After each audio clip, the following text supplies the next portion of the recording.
suaranya ya. Silakan. Salam Ibu Bapa yang saya kasih di dalam Tuhan Yesus Kristus. Selamat pagi Indonesia, selamat pagi New York, dan selamat malam di Jerman dan sekitarnya ya. Puji nama Tuhan, kita bersyukur dan berterima kasih pada Tuhan atas kasih-Nya kepada kita, di mana kita dipertemukan lagi kembali di acara kesayangan kita di renungan pagi Sema Adonai. Amin, puji nama Tuhan ya.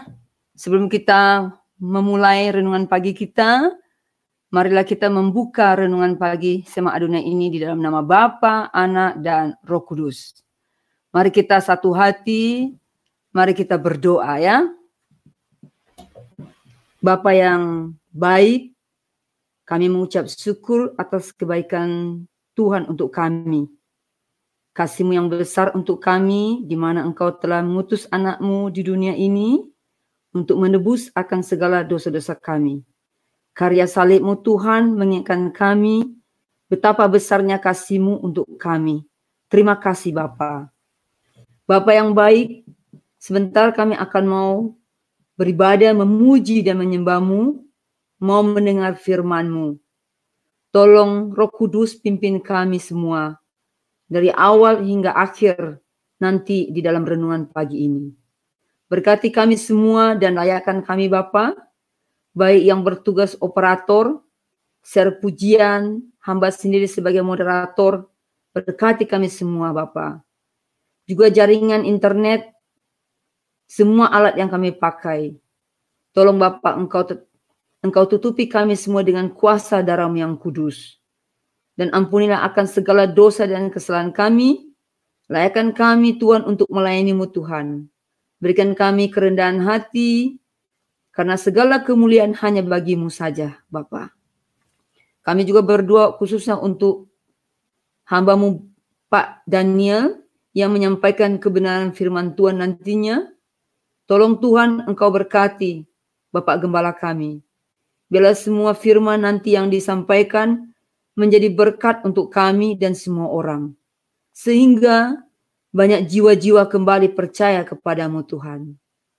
Dan segala gangguan dari apapun yang bukan berasal dari Engkau Bapa, kami satu hati, kami tolak di dalam nama Tuhan Yesus Kristus. Segala hormat dan kemuliaan hanya bagi-Mu, sekarang dan selama-lamanya. Terpujilah Tuhan, di dalam nama Yesus kami berdoa. Amin. Baik Ibu Bapa, sebagai pembukaan pujian penyembahan kita, mari saya mengajak semua untuk siapkan hati. Mari kita memuji dan menyembah Tuhan. Dialah Allah yang baik, Allah yang bersemayam di atas puji-pujian. Kami serahkan, silakan Pak Frans, dengan dibawakan oleh Ibu Murni yang berjudul Berkat Kemurahan.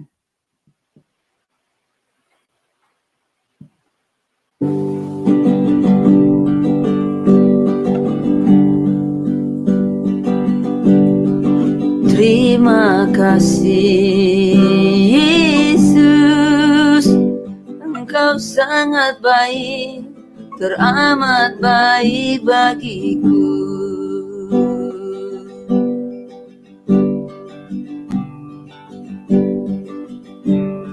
Terima kasih Yesus, Engkau sangat baik, teramat baik bagiku.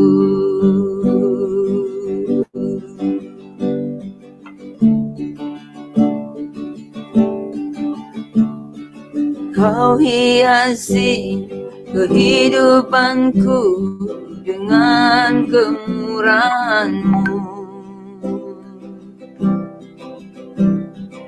Kau rancangkan masa depanku penuh dengan harapan.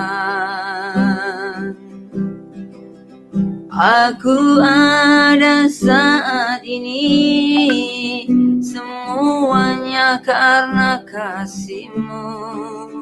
Aku hidup hari ini, semua berkat kemurahan-Mu.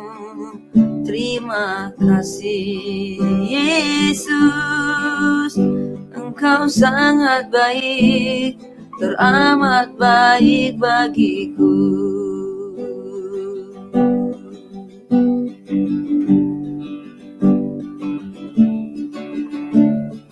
Kau hiasi kehidupanku dengan kemurahan-Mu. Kau rancangkan masa depanku penuh dengan harapan. Aku ada saat ini, semuanya karena kasih-Mu. Aku hidup hari ini, semua berkat kemurahan-Mu.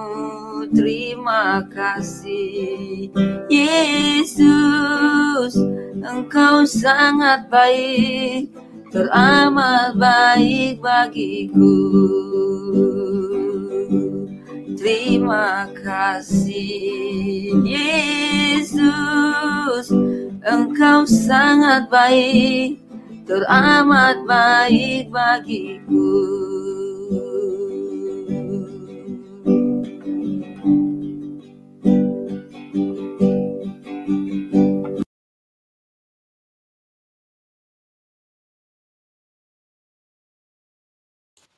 Terima kasih Pak Frans ya. Ya, pujian ini sungguh luar biasa ya, pujian ini.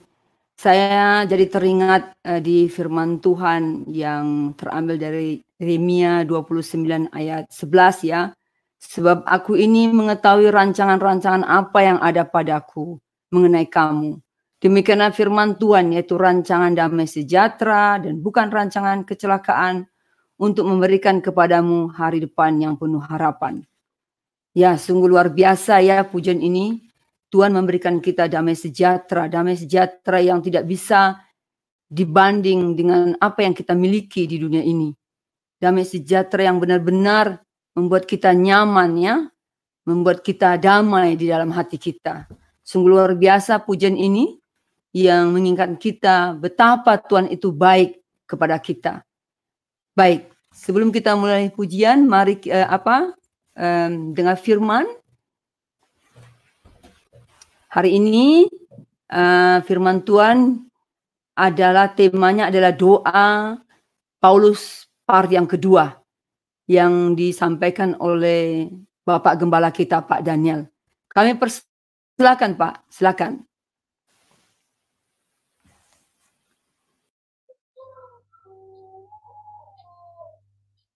Salam saudara yang kekasih di dalam Tuhan. Hari ini kita akan mendengarkan firman Tuhan dari Kolose pasal 1 ayat yang ke-9 sampai dengan ayat yang ke-14. Ya, ini pada minggu-minggu yang lalu kita membahas tentang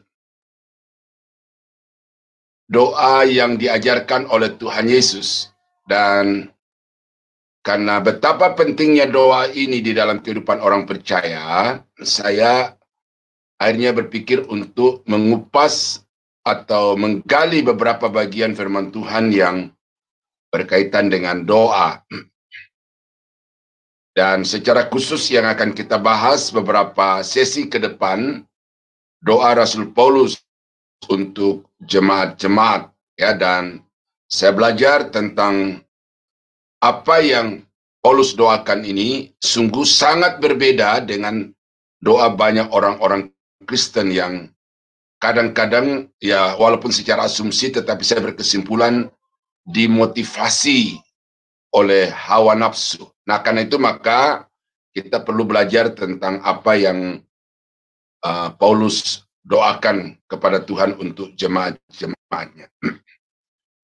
Sebab itu sejak waktu kami mendengarnya, kami tiada berhenti-henti berdoa untuk kamu kami meminta supaya kamu menerima segala hikmat dan pengertian yang benar untuk mengetahui kehendak Tuhan dengan sempurna, sehingga hidupmu layak di hadapannya serta berkenan kepadanya dalam segala hal, dan kamu memberi buah dalam segala pekerjaan yang baik dan bertumbuh dalam pengetahuan yang benar tentang Allah, dan dikuatkan dengan segala kekuatan oleh kuasa kemuliaannya untuk menanggung segala sesuatu dengan tekun dan sabar, dan mengucap syukur dengan sukacita kepada Bapa yang melayakkan kamu untuk mendapat bagian dalam apa yang ditentukan untuk orang-orang kudus dalam kerajaan terang. Ia telah melepaskan kita dari kuasa kegelapan dan memindahkan kita ke dalam kerajaan anaknya yang kekasih. Di dalam Dia kita memiliki penebusan kita, yaitu pengampunan dosa. Nah, jadi saudara-saudara, dari bacaan ini kita melihat ada dua, boleh dibilang ya, dua tahap kehidupan orang Kristen yang ada di Kolose. Tahap yang pertama itu, saudara baca dari ayat perikop di atas itu, mulai dari ayat 1 sampai dengan ayat yang ke-8, di mana di situ Paulus telah mendengar, menyaksikan bagaimana iman jemaat di Kolose itu. Sungguh sangat benar iman mereka karena tertuju kepada Yesus Kristus.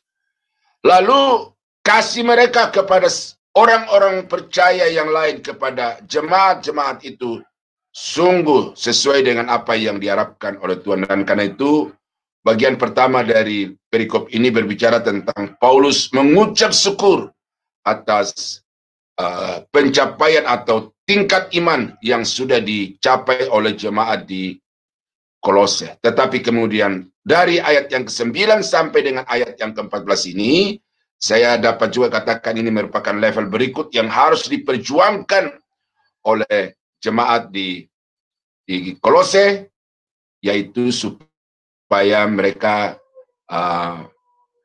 seperti yang didoakan. Nah, karena itu maka apa yang Paulus doakan bagi jemaat ini perlu untuk kita simak satu demi satu, dan kiranya saudara dapat mendapat bagian, ya, berkat dari setiap bagian-bagiannya.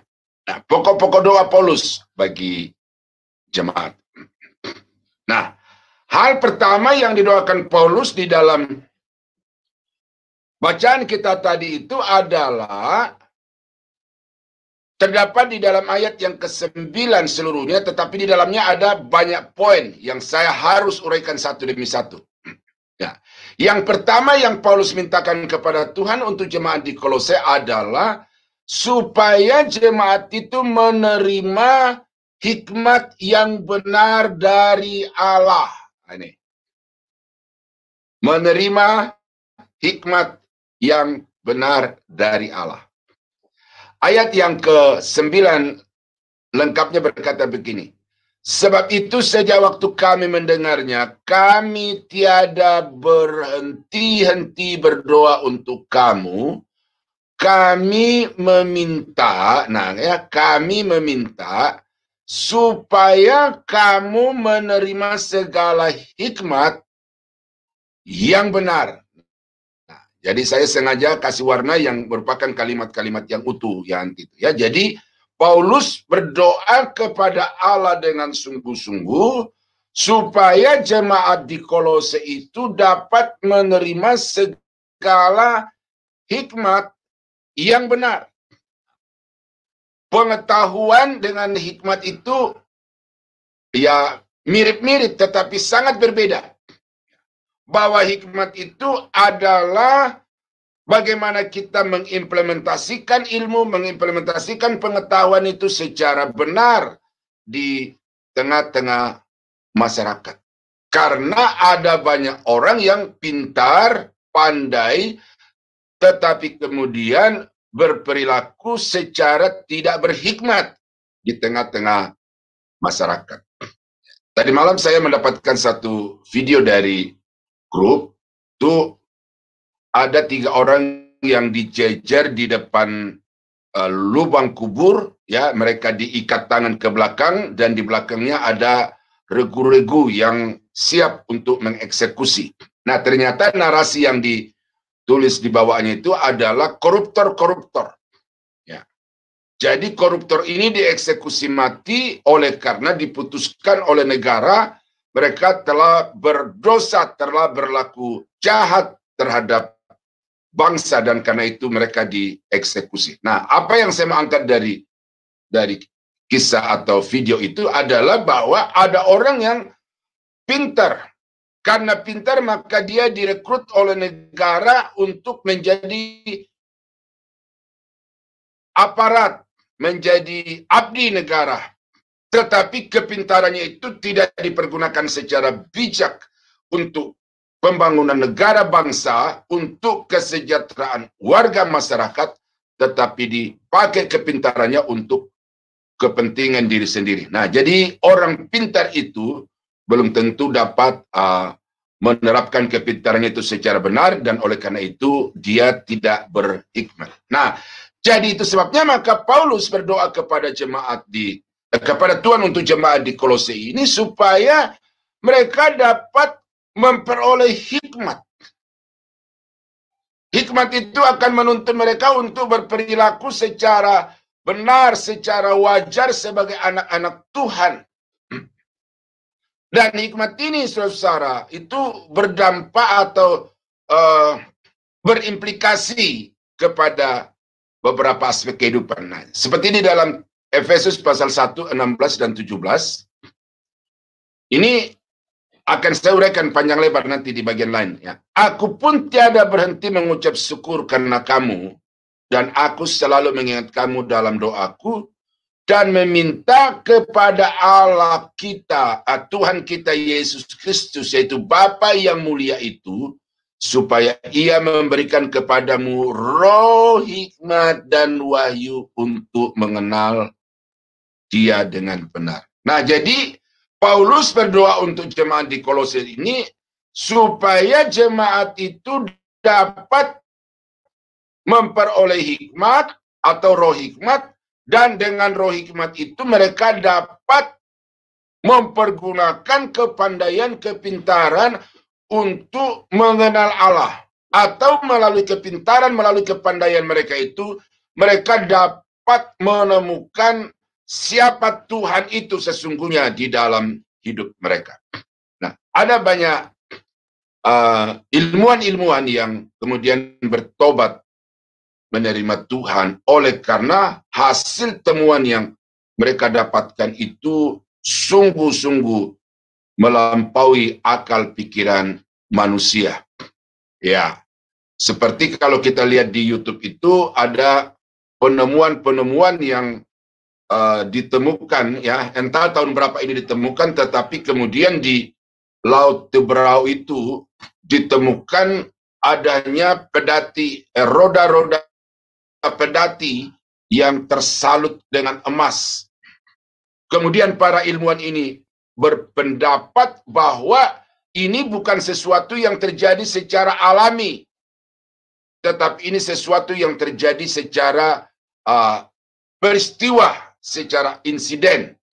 Nah, lalu mereka meneliti sejarah, ternyata laut itu dikisahkan di dalam Alkitab dilalui oleh bangsa Israel menuju ke tanah Kanaan, keluar dari tanah Mesir. Sementara mereka berjalan melalui laut yang terbelah itu, maka bangsa Mesir, tentara-tentara Mesir juga ikut mengejar mereka. Tetapi kemudian mereka tertutup oleh air yang terbelah itu. Dan dari situ mereka sadar bahwa sesungguhnya apa yang tertulis di dalam Alkitab itu bukan mitos, bukan dongeng, tetapi itu adalah sejarah. Dan karena itu kemudian mereka mempercayai Alkitab itu sungguh adalah kebenaran firman Tuhan. Nah, jadi pengetahuan yang mereka dapatkan melalui penelitian, melalui riset, itu mereka menemukan fakta-fakta kebenaran Alkitab, dan itu membuat mereka percaya bahwa Alkitab itu sungguh firman Tuhan. Nah, inilah yang namanya hikmat. pengetahuan mereka itu tidak membuat mereka menentang Tuhan, tetapi pengetahuan mereka itu membuat mereka percaya dan menerima Tuhan sebagai juru selamat dalam kehidupan mereka. Nah, ini yang didoakan oleh Paulus untuk jemaat di Kolose. Kami meminta atau kami berdoa dengan tiada henti-hentinya kepada Allah untuk kamu, supaya kamu menerima hikmat yang benar. Ini penting, saudara-saudara yang dikasihi Tuhan, untuk kita berdoa bagi diri kita, bagi keluarga kita, bagi gereja kita, bagi hamba-hamba Tuhan yang melayani kita, supaya mereka tidak berperilaku yang bertentangan dengan kebenaran firman Tuhan.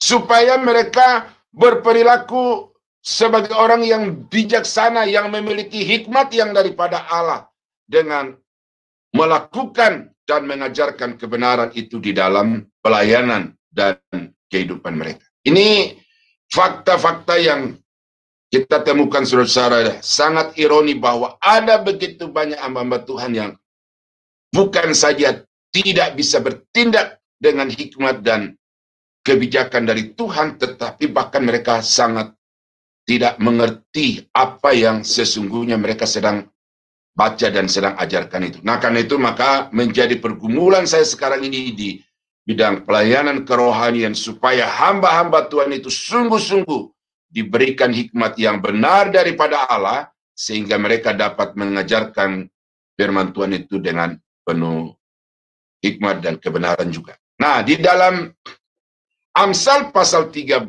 ayat 13 sampai dengan ayat yang ke-16. Nah, ini khususnya di ayat yang ke-16 itu banyak orang mengutip ini untuk disampaikan kepada orang-orang yang sedang berulang tahun. Ya. Umur panjang di tangan kanannya, di tangan kirinya kekayaan dan kehormatan. Ya. Sangat banyak, katakanlah kalau dari 10 postingan ayat ini dari teman kepada temannya yang berulang tahun, itu mereka selalu mewarnai ayat ini dengan berkata umur panjang di tangan kanan Tuhan dan di tangan kirinya kekayaan dan kehormatan. Nah, apakah ayat 16 ini merujuk kepada Tuhan yang di tangan kanannya umur panjang dan di tangan kirinya kekayaan dan kehormatan? Itu ternyata tidak, saudara. Umur panjang, kekayaan, kehormatan itu adalah akibat yang akan didapatkan oleh orang yang memperoleh hikmat.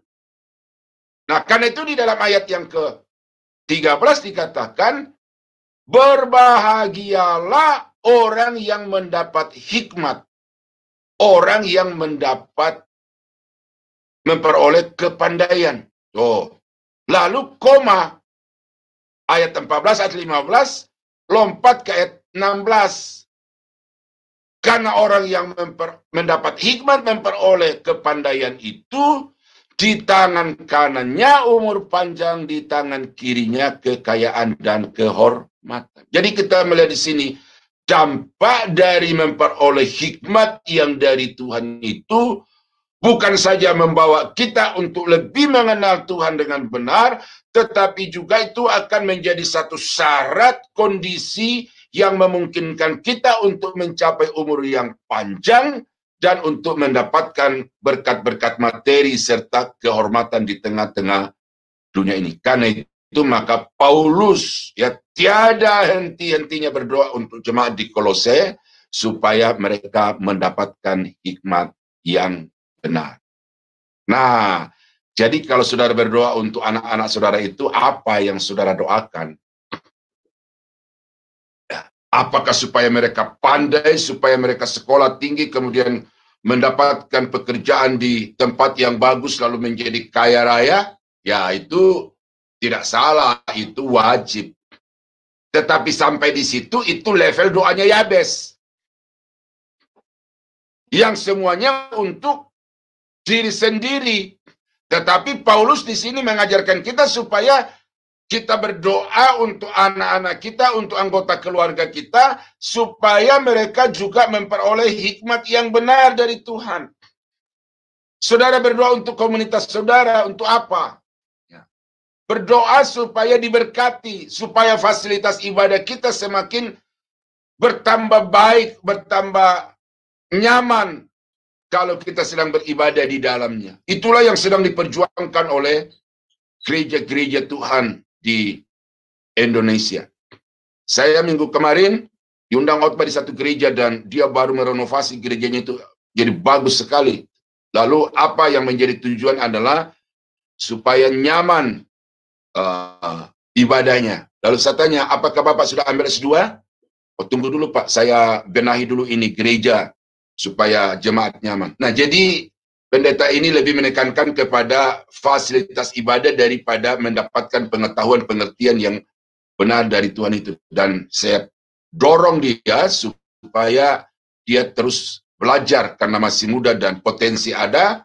Nah, tetapi sangat disayangkan bahwa sedikit hamba-hamba Tuhan yang menyadari betapa pentingnya hikmat itu bagi hamba-hamba Tuhan, gembala-gembala sidang di dalam gereja Tuhan di Indonesia, bahkan di seluruh dunia. Nah, karena itu maka melalui renungan pagi ini saya himbau ada acara khusus untuk doa syafaat dari Sema Adonai ini, maka masukkanlah poin di dalam doa-doa syafaat itu supaya hamba-hamba Tuhan di Indonesia dipenuhi dengan hikmat yang benar daripada Tuhan, supaya mereka dapat mengajarkan firman Allah itu dengan benar, dan supaya mereka juga dapat berperilaku secara benar di hadapan Tuhan dan di hadapan jemaat.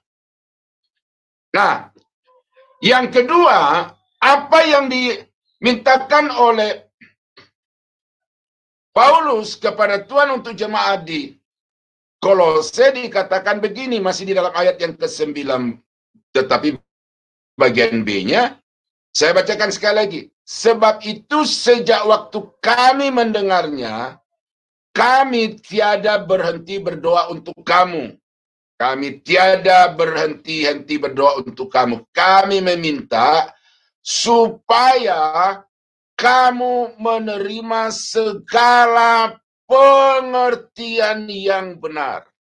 Cara membaca Alkitab begitu, saudara. Ya, seringkali karena dipotong-potong, ya, dipersingkat oleh penulis kalimat-kalimatnya itu, maka ada subjek dengan beberapa kata kerja, kemudian juga ada beberapa objeknya. Nah, ini orang yang tidak cermat membaca Alkitab akan susah untuk mendapatkan poin-poin utama dari ayat-ayat itu. Nah, karena itu maka Paulus di sini, di dalam satu ayat ini sebenarnya terdapat berapa kalimat di dalamnya.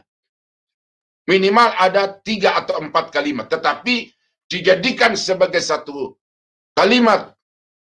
Nah, dari teknik membaca Alkitab yang saya pelajari itu, maka saya dapatkan di sini.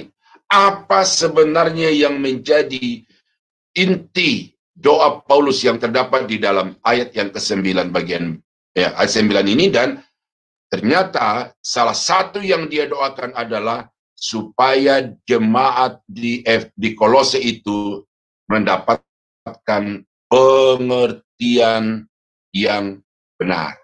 Nah, ini menjadi masalah jemaat Tuhan di Indonesia, di dunia. Ya. Kami kemarin berbincang-bincang dalam satu pembinaan juga yang saya pimpin itu.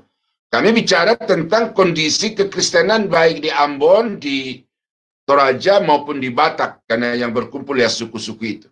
Nah, kita melihat bahwa secara status keagamaan baik Ambon, Toraja maupun Batak Kristen. Itu sudah boleh dibilang daerah Kristen. Tetapi yang menjadi ironi adalah bahwa daerah-daerah ini setiap orang itu pada umumnya belum dapat mencerminkan kehidupan sebagai orang-orang Kristen. Ditelisik. Apa sebabnya perilaku mereka itu jauh dari seperti yang diharapkan Alkitab adalah Karena mereka belum memiliki pengertian yang benar. Ya. Mereka masih membangun kebenaran diri sendiri. Seperti yang saya pernah contohkan barangkali di sini atau di tempat lain itu. Bahwa di satu daerah Kristen di Indonesia ada seorang bapak yang memiliki istri sampai 12 orang. Diwawancara oleh reporter televisi, satu demi satu dari yang pertama akhirnya sampai kepada yang terakhir. Yang terakhir itu ditanya, ibu masih muda, cantik, tetapi kenapa mau dinikahi atau diperistri oleh seorang bapak yang sudah umur, lalu sudah punya istri 11 orang. Nah, lalu apa kata ibu ini, istri yang ke-12 ini? Dia berkata, ini mungkin sudah kehendak Tuhan. Jadi menjadi istri yang ke-12, lalu dia klaim ini mungkin kehendak Tuhan.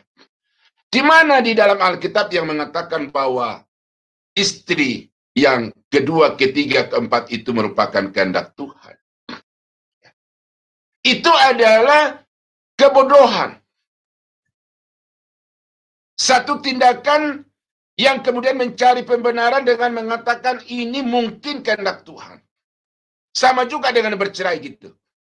Ada orang yang sudah sekian tahun membina rumah tangga, kemudian pada satu titik mereka mentok, lalu mengambil keputusan untuk berpisah. Ditanya, kenapa kamu mengambil tindakan itu? Oh, ini mungkin sudah kehendak Tuhan. Ini yang terbaik. Dari mana dasar Alkitabnya bahwa berpisah, bercerai dengan istri itu merupakan kehendak Tuhan?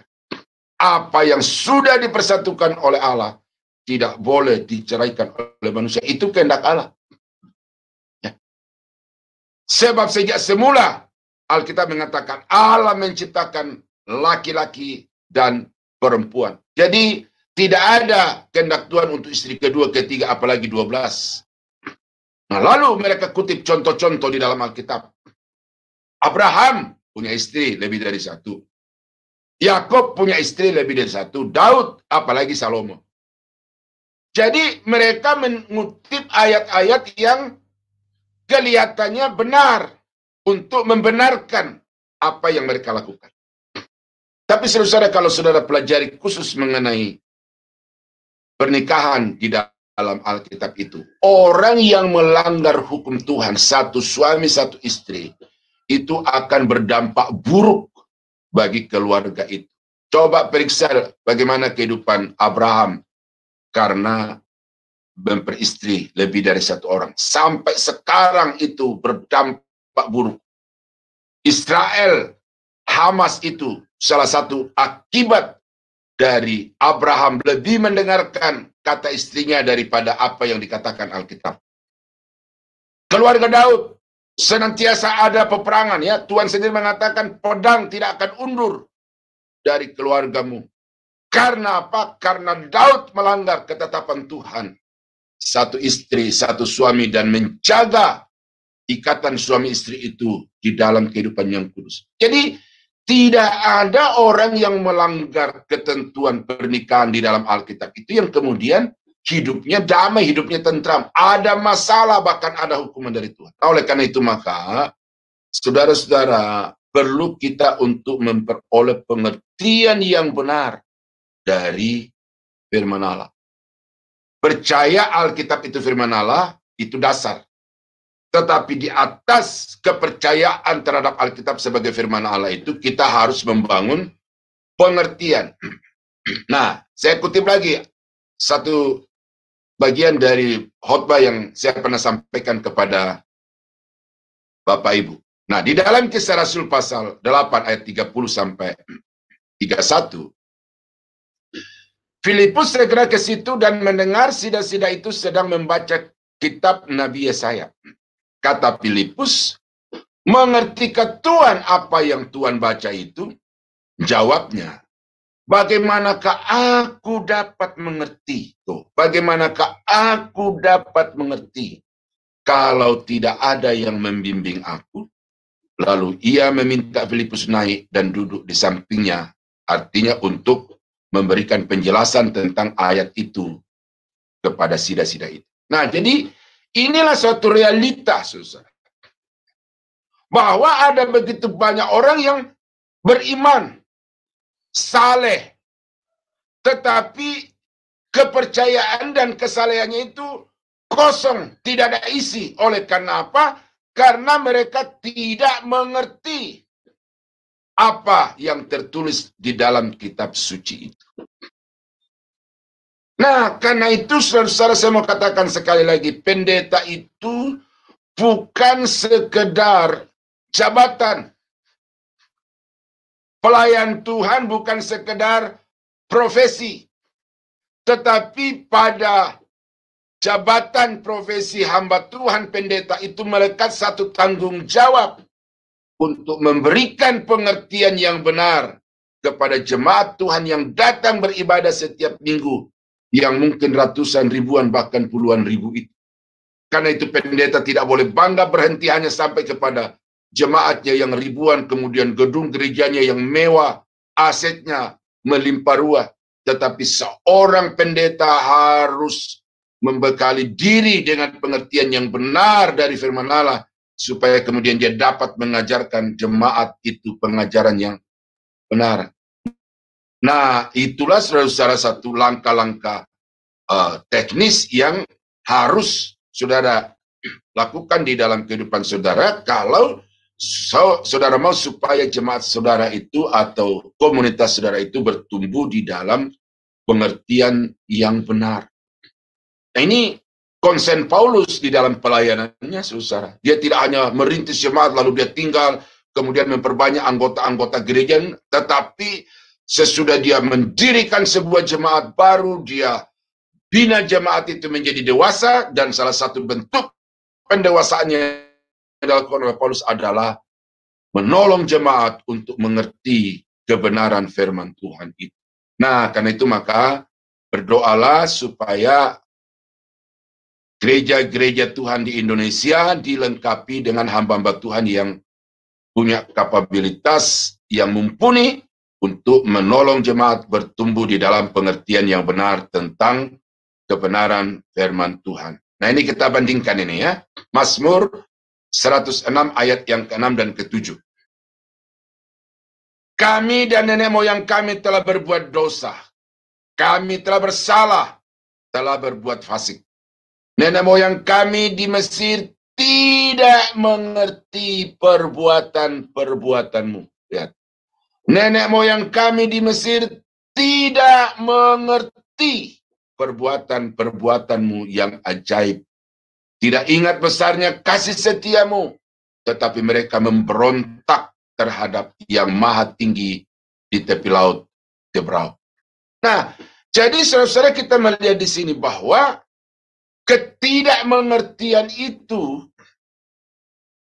membuat jemaat itu tidak bisa mengerti apa yang dikehendaki Tuhan. Ketidakmengertian tentang firman Tuhan, tentang Tuhan, itu akan mengakibatkan kepada perilaku hidup yang memberontak, melawan, menentang Tuhan. Nah, karena itulah maka Paulus berdoa dengan sungguh-sungguh dan tiada henti-hentinya untuk jemaat, supaya jemaat itu memperoleh pengertian yang benar.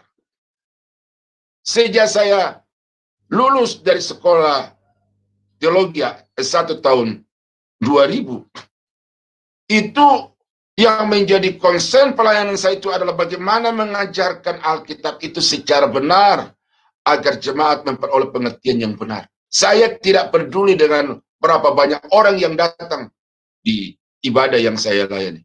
Mau 10, mau 100, mau berapa, sama saja. Saya mendorong mereka untuk mengerti kebenaran firman Tuhan dengan benar. Karena dengan itu, mereka dapat berperilaku secara benar di hadapan Tuhan. Nah, jadi ini juga yang menjadi konsen saya di dalam keterlibatan di tim Sema Adonai. Menolong saudara, menolong jemaat, dan menolong pendengar di mana saja, supaya mereka dapat memiliki kesadaran betapa pentingnya orang-orang Kristen itu memiliki pengertian yang benar tentang firman Tuhan. Karena ada banyak pendeta-pendeta yang membaca ayat, mengutip ayat, tetapi mereka tidak mengerti apa poin yang sedang dibahas di dalam ayat-ayat itu. Nah, karena itu melayani secara emosional. Jemaat juga kemudian bereaksi kepada Tuhan secara emosional. Tidak ada satu patron, tidak patokan yang jelas karena semuanya secara emosional. Karena itu ada perdebatan-perdebatan yang tidak berujung pangkal, kemudian akhirnya menimbulkan rasa sakit hati. Mengapa? Karena baik yang si A maupun yang si B sama-sama tidak memiliki pengertian yang benar tentang pokok-pokok yang sedang mereka perbincangkan itu. Nah, jadi saudara-saudara kekasih dalam Tuhan, saya mendorong Bapak Ibu untuk terlibat di dalam ibadah, terlibat di dalam pelayanan, dan lengkapi diri dengan pengertian yang benar tentang firman Allah, supaya hidup saudara menjadi seperti yang dikehendaki Tuhan. Nah, itu pokok doa yang kedua dari Rasul Paulus untuk jemaat di Kolose. Nah, doa Paulus yang ketiga untuk jemaat di Kolose masih terdapat di dalam ayat yang ke-19. Ayat yang ke-9. Yang saya bisa baca begini. Sebab itu sejak waktu kami mendengarnya, kami tiada berhenti-henti berdoa untuk kamu. Kami meminta untuk mengetahui kehendak Tuhan dengan sempurna. Atau kami meminta supaya mengetahui kehendak Tuhan dengan sempurna. Ini sesuatu yang mutlak harus ada di dalam kehidupan setiap orang percaya, setiap orang Kristen. Karena memang tujuan utama Tuhan menempatkan umatnya di tengah-tengah dunia ini adalah supaya jemaatnya itu dapat memuliakan Tuhan. Supaya umatnya itu dapat menyenangkan hatinya. Nah, bagaimana untuk kita dapat menyenangkan Tuhan itu? Tidak bisa tidak, saudara harus tahu betul siapa Tuhan yang kepadanya saudara mau hidup untuk menyenangkan Dia itu. Kalau saudara tidak mengenal Tuhan, ya susah. Nah, oleh karena itu maka di sini Paulus berdoa supaya jemaat di Kolose itu mengetahui kehendak Tuhan. Kan ada banyak orang Kristen yang komitmennya itu mantap ya, lalu diucapkan dengan sangat antusias. Saya mau hidup menyenangkan Tuhan. Saya mau hidup sesuai dengan kehendak Tuhan. Nah, sekarang kehendak Tuhan bagi saudara itu apa? Gitu. Jangan bicara dengan ucapan-ucapan yang melayang di udara, tidak bisa mendarat. Tetapi intinya di sini adalah saudara harus tahu bahwa orang-orang Kristen, orang-orang percaya ditempatkan di tengah-tengah dunia ini supaya dapat menyenangkan Tuhan, maka terlebih dahulu dia harus mengerti kehendak Tuhan. Cuma di sini saya lihat lagi banyak orang Kristen yang ya betul tapi aneh aja gitu ya menurut saya. Mereka berdoa, mereka berpuasa, ditanya apa tujuanmu berdoa, apa tujuanmu berpuasa?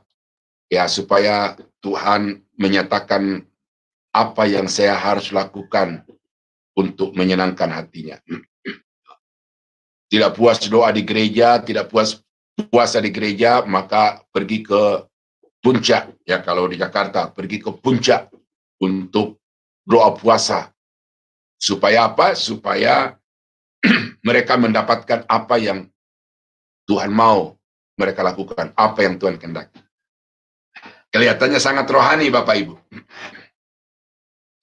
Tetapi saudara harus tahu sekarang, dan ini seperti yang didoakan dan dilakukan oleh Paulus untuk jemaat di Kolose dan juga untuk jemaat-jemaat yang lain, bahwa untuk mengerti kehendak Tuhan itu, mengetahui kehendak Tuhan itu, saudara tidak perlu pergi jauh-jauh. Saya tidak katakan doa itu salah, puasa itu salah, ya, itu harap dicoret itu, ya. Saya katakan doa itu penting, puasa itu penting. Tetapi untuk mengetahui kehendak Tuhan, cara yang paling tepat, paling akurat dan sangat mudah saudara lakukan adalah membaca kitab suci, membaca Alkitab. Karena Alkitab itu adalah firman Allah, Alkitab itu adalah isi hati Tuhan, Alkitab itu adalah kehendak Tuhan, Alkitab itu adalah rencana Tuhan. Jadi kalau saudara mau supaya hidup sesuai dengan kehendak Tuhan, maka bacalah Alkitab itu.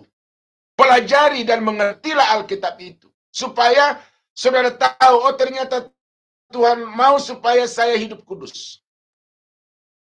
Ternyata Tuhan mau supaya saya menjadi saksi. Ternyata Tuhan mau supaya saya menjadi saluran berkat. Ternyata Tuhan mau supaya saya menolong orang itu. Dari mana kita tahu itu? Dari Alkitab. Nah, pembacaan Alkitab,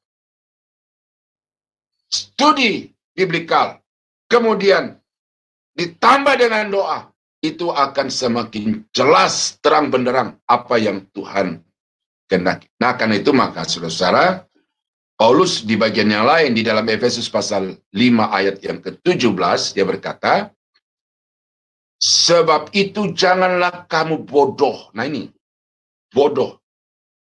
Kenapa itu? Karena nanti akan dikontraskan. Tetapi usahakanlah supaya kamu mengerti kehendak Tuhan. Mengerti sama dengan mengetahui kehendak Tuhan. Nah, jadi bodoh dikontraskan dengan mengerti.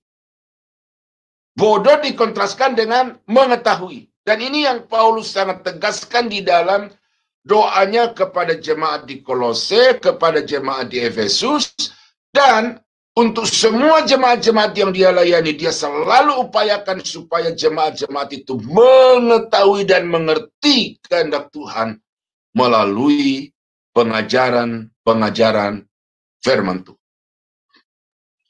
Saudara-saudara, ini penting, tetapi seolah-olah tidak lagi dipentingkan oleh gereja sekarang. Karena yang lebih menarik bagi gereja sekarang itu adalah seremoni. Yang lebih penting bagi gereja sekarang itu adalah komunitas. Lalu seperti tadi, saya tidak tahu siapa yang menyebutkan itu, unity. Kesatuan. Tetapi kesatuan macam apa? Kesatuan dengan esensi apa? Seperti di Indonesia, seperti sedang digalak bagaimana untuk bersatu, mengupayakan kesejahteraan bagi negara ini. Maka pilihlah pemimpin yang mampu, yang mumpuni untuk bisa mengemban tugas misi kesejahteraan bagi bangsa ini. Nah, apakah itu esensinya? Tetapi di dalam komunitas-komunitas Kristen itu, salah satu esensi yang harus saudara tekankan di sana adalah supaya jemaat itu mengerti apa yang dikehendaki oleh Tuhan bagi mereka. Dan karena itu maka pengajaran, ya, sekali lagi pengajaran di dalam gereja dan di dalam kelompok-kelompok doa orang Kristen itu mutlak sangat-sangat penting untuk terus-menerus dilakukan. Mengerti kehendak Tuhan membuat kita kuat untuk menghadapi segala tantangan kehidupan. Mengerti kehendak Tuhan membuat kita tidak boleh membuat alternatif lain, pilihan lain untuk kita tempuh di dalam hidup kita, selain daripada berjalan di atas jalur yang merupakan jalur kehendak Tuhan. Karena itu doa Tuhan Yesus di Taman Getsemani, ini satu contoh yang sangat baik untuk saudara pahami juga bahwa kalau saudara mengerti kehendak Tuhan, maka saudara tidak bisa tidak harus berjalan di jalur rencana yang sudah digariskan oleh Tuhan. Matius 26 ayat 39. Maka ia maju sedikit lalu sujud dan berdoa katanya, "Ya Bapakku, jikalau sekiranya mungkin, biarlah cawan ini lalu daripadaku, tetapi jangan seperti yang ku kehendaki, melainkan seperti yang Engkau kehendaki." Tuh, orang yang mengerti kehendak Tuhan tidak lagi memaksakan kehendaknya. Orang yang mengerti kehendak Tuhan akan tunduk, akan taat kepada apa yang Tuhan sudah tetapkan bagi dirinya, sekalipun itu sesuatu yang teramat berat. Seperti Yesus ini. Dia bergumul dengan ketakutan yang begitu besar, sampai dikatakan peluhnya itu berubah menjadi tetesan-tetesan darah karena ada ketegangan di dalam jiwanya menghadapi penyaliban yang begitu berat secara manusia. Tetapi karena dia mengerti kehendak Allah bahwa tanpa salib, tanpa kematian tidak mungkin ada penebusan, maka itu sebabnya dia berkata, "Tuhan, jadilah kehendak." Nah, itu sebabnya maka saudara harus mengerti jalur perjalanan iman yang Tuhan sudah tetapkan bagi saudara. Kalau saudara menempuh hidup berumah tangga, saudara mesti tahu ini loh rambu-rambu yang sudah ditetapkan oleh Tuhan di dalam menjalani hidup berumah tangga. Kalau saudara adalah seorang pebisnis Kristen, saudara juga mesti tahu bahwa inilah rambu-rambu yang ditetapkan oleh Tuhan untuk seorang bisnismen, seorang pengusaha Kristiani, supaya usahanya itu tidak hanya berhasil untuk dirinya sendiri, tetapi dapat menjadi alat dalam tangan Tuhan untuk memuliakan dirinya dengan memberkati orang-orang yang lain. Jadi setiap jalur kehidupan kita itu ada pedoman-pedomannya. Ada ketetapan yang sudah ditetapkan oleh Tuhan, dan siapa yang melanggar ketetapan-ketetapan itu, maka mereka akan menghadapi risiko yang berat dari itu. Saya sebagai hamba Tuhan, saya tahu apa yang saya harus lakukan sebagai seorang hamba Tuhan menurut apa yang saya pelajari dari Alkitab. Saudara sebagai jemaat harus tahu apa yang saudara harus lakukan untuk hidup sebagai jemaat yang dikehendaki oleh Tuhan. Karena kalau saudara tidak mengerti itu, maka ya sama seperti kami di Toraja itu. Kristen, tetapi sebenarnya masih terikat dengan penyembahan arwah-arwah orang mati. Ya. Saya tidak mengatakan ini semuanya, tetapi memang dari warisan nenek moyang seperti itulah. Budaya, tradisi orang-orang Toraja itu dipengaruhi oleh kepercayaan suku, percayaan animisme itu. Nah, sesudah menjadi Kristen, tidak memiliki pengertian apa-apa tentang kebenaran firman Tuhan atau tentang kekristenan, maka itu sebabnya bajunya Kristen, tetapi badannya, isinya, hatinya itu adalah kepercayaan-kepercayaan yang tidak Kristiani. Nah, jadi saudara-saudara yang saya kasihi di dalam Tuhan, itu 3 hal pertama yang saya mau sampaikan kepada Bapak Ibu tentang doa Paulus untuk jemaat di Kolose. Ya, bahwa Paulus mengharapkan jemaat itu dipenuhi dengan hikmat Tuhan. Bahwa Paulus mengharapkan supaya jemaat itu mengerti atau menerima pengertian yang benar untuk mengerti kitab suci dengan benar. Dan supaya jemaat itu dapat mengerti apa yang Tuhan kehendaki di dalam hidup mereka. Sehingga dalam menjalani kehidupan ini, baik sebagai kepala keluarga, sebagai ibu rumah tangga, sebagai direktur atau sebagai karyawan, sebagai jemaat, sebagai rohaniawan, sebagai pendeta, itu dapat memperlakukan diri yang patut sesuai dengan kehendak Tuhan.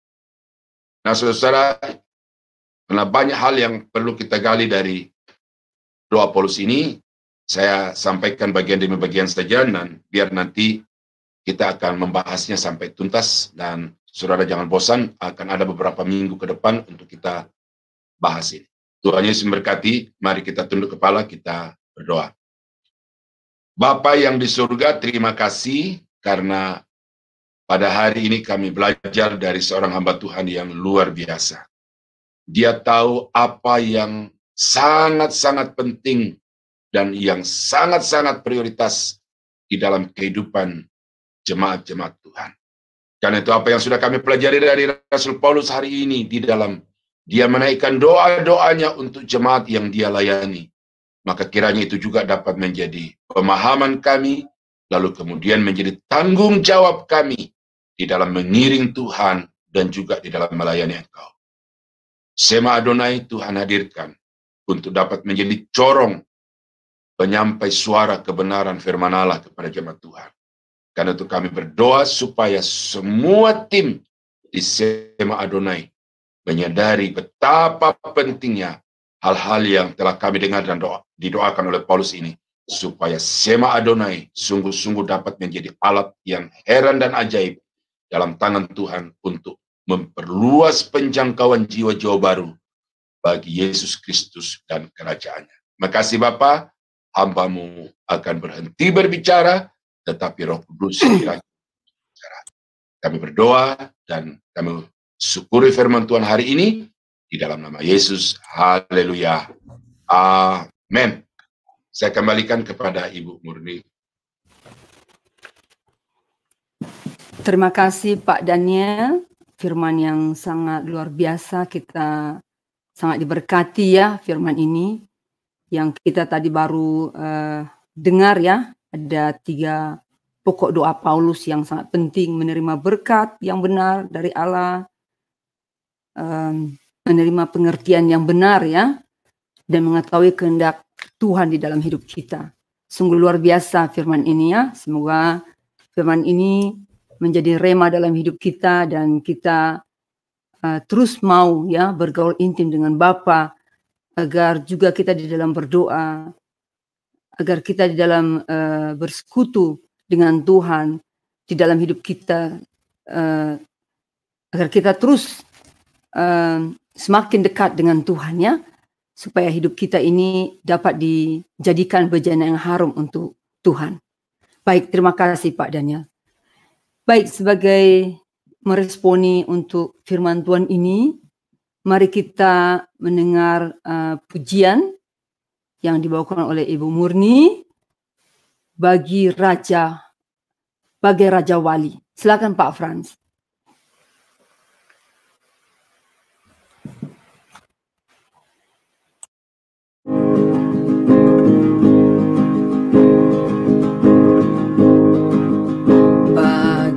Raja Wali melintasi gunung tinggi, bagai Raja Wali melintasi badai hidup,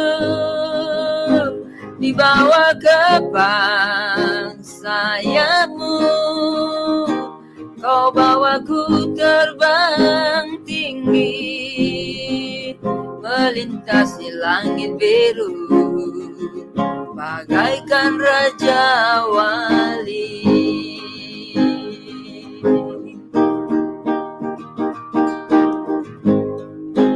Aku ingin selalu berada di hadiratmu.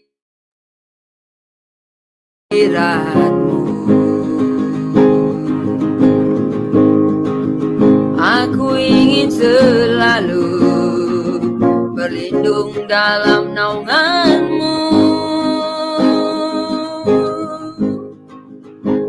dibawa ke sayapmu, kau bawaku terbang tinggi, melintasi langit biru, bagaikan Raja Wali. Bagai Raja Wali, melintasi gunung tinggi, bagai Raja Wali, melintasi badai hidup, dibawa kepas sayapmu, kau bawaku terbang tinggi, melintasi langit biru, bagaikan Raja Wali.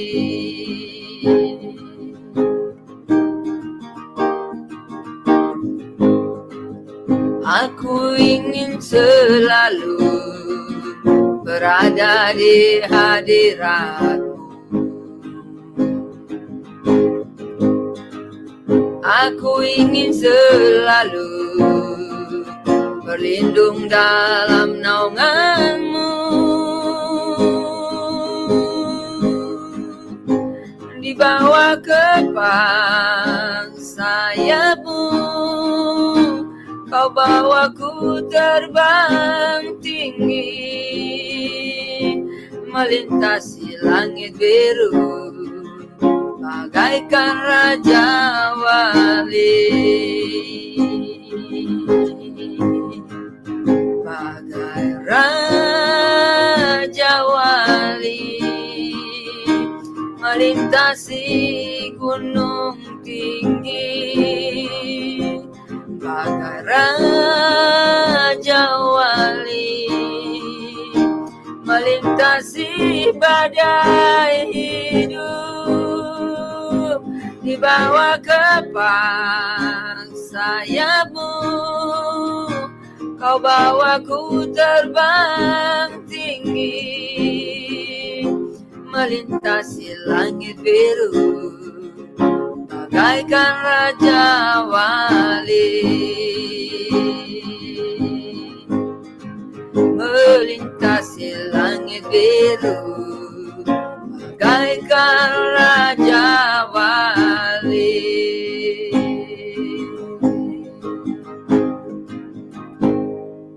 Amin. Terima kasih Pak Frans ya. Terima kasih firman-Nya. Terima kasih pujiannya. Baik, sekarang tiba saatnya kita mendengar pengumuman. Kami memberitahukan pada hari Senin dan hari Sabtu kami ada doa syafaat. Bagi ibu bapak yang mau dukungan doa, tolong memberitakan kami atau bisa juga naik ke Zoom bersama-sama dengan kami berdoa syafaat. Dan doa syafaat kami tidak di-live-kan. Baik, mari kita berdoa. Setelah nanti doa, saya bawa doa dan kita mengakhiri dengan doa syafaat, dengan doa berkat yang dipimpin oleh Bapak Gembala kita, Pak Daniel. Mari kita satu dalam doa. Bapa yang ada dalam kerajaan surga, kami berterima kasih Tuhan untuk kebenaran firman-Mu yang sudah kami dengar. Ya Tuhan, kami mengucap syukur atas kehadiran-Mu di tengah-tengah kami. Kami bersyukur atas kasih-Mu yang melimpah, yang telah memperbarui iman kami dan memberikan kekuatan dalam hidup kami. Kami memohon agar kasih dan damai-Mu senantiasa menyertai kami. Bapa, kami mohon, tolong kami Bapa untuk menjalani hidup ini dengan penuh kebenaran. Berikan kami hikmat, tuntun kami Tuhan, agar kami mengetahui Tuhan, apa kehendak-Mu di dalam hidup kami, apa rencana-Mu di dalam hidup kami. Tuhan, pegang tangan kami Roh Kudus. Tuhan, kami hanya mengandalkan Engkau Tuhan. Tidak ada Allah yang kami pegang selain Engkau. Kami taruh hidup kami di dalam tangan-Mu, Tuhan. Hidup rumah tangga kami. Tuhan, tolong kami Bapa. Kami juga berdoa Tuhan untuk Sema Adonai ini. Yang Engkau berkati Tuhan. Menjadi terus dipakai sebagai alat perpanjang tangan-Mu. Kami berdoa untuk Bapak Gembala kami Pak Daniel. Yang sungguh luar biasa ya Tuhan. Memberikan waktu untuk kami. Tuhan, ini waktu yang sangat indah Tuhan. Yang telah memberikan kami. Telah mengajar kami untuk kebenaran-kebenaran firman-Mu. Sungguh luar biasa Tuhan. Kiranya Bapa, Engkau memberkati Pak Daniel ini Tuhan. Engkau menjaga dia, melindungi dia Tuhan. Dan Engkau yang memenuhi segala kebutuhannya Tuhan. Dan rumah tangganya. Bapa, terima kasih Tuhan. Engkau telah memberikan kami Bapak Gembala yang baik. Yang jadi contoh yang baik untuk kami. Oh Tuhan, kami mengucap syukur terima kasih. Kehadiran Bapak Gembala kami Pak Daniel ada di tengah-tengah kami.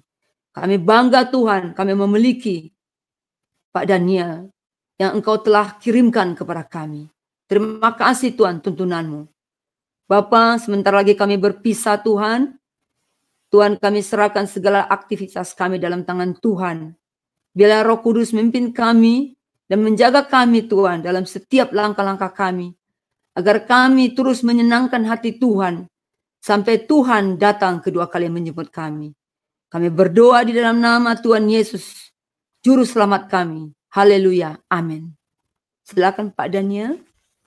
Sidang jemaat yang dikasihi Tuhan, kiranya anugerah dari Allah Bapa di dalam surga, damai sejahtera dari Tuhan kita Yesus Kristus, Putranya yang tunggal, serta persekutuan kuat kuasa Roh Kudus, menyertai kita sekalian dari sekarang sampai selama-lamanya.